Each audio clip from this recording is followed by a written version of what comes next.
कैसा है तू और हमारा देश कैसा है? वैसा ही जैसा आप छोड़ के गए थे। यानी कि हम अभी भी अंग्रेजों के गुलाम हैं? नहीं, अंग्रेजों से तो हमें 1947 में ही आजादी मिल गई थी। अच्छा, तो अब तो हमारे अपने लोग देश चलाते होंगे ना? हाँ, तब तो देश काफी आगे बढ़ गया होगा। जब हमारे अपने लोग देश चला रहे हैं तो गरीबी और भ्रष्टाचार का तो नाम ही नहीं होगा। सबको बराबर हक दिया जाता होगा, किसानों और मजदूरों का अच्छा ध्यान रखा जाता होगा ना? नहीं, ऐसा तो कुछ नहीं है। तो कैसा है बताना मुझे। कैसे हमारे अपने नेता, हमारे आजाद भारत के नेता, 100 साल हो गए मुझे गए हुए, बताना। हमारे अपने नेता वो तो अपनी जेबें भरने में लगे हुए हैं। आने वाली 7 पीढ़ियों को नहीं बल्कि 700 पीढ़ियों को ना कमा कर खाना पड़े उस चीज के इंतजाम में लगे हुए हैं। तो तुम लोग क्या कर रहे हो और हमारे देश का युवा क्या कर रहा है?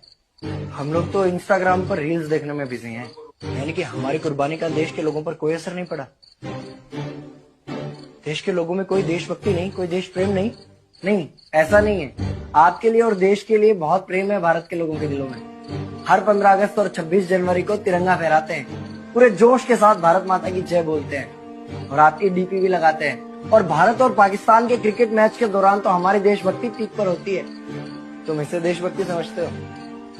तो फिर क्या है देशभक्ति? अगर तुम्हारी देशभक्ति समाज को सुधारने में, गरीबों को अच्छी शिक्षा या बराबर का हक नहीं दिलाती तो कोई काम की नहीं है तुम्हारी देशभक्ति।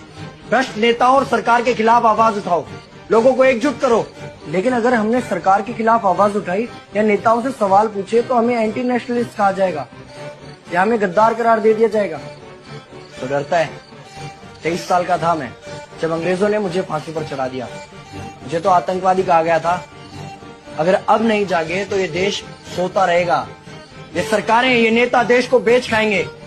इस भ्रष्ट सरकारी तंत्र से लड़ो। देश को क्रांति की जरूरत है। क्रांति यानी कि हमें हथियार उठाने होंगे, बंदूकें उठानी होंगी जैसे आपने उठाई थी। नहीं, हमारी क्रांति विचारों की थी।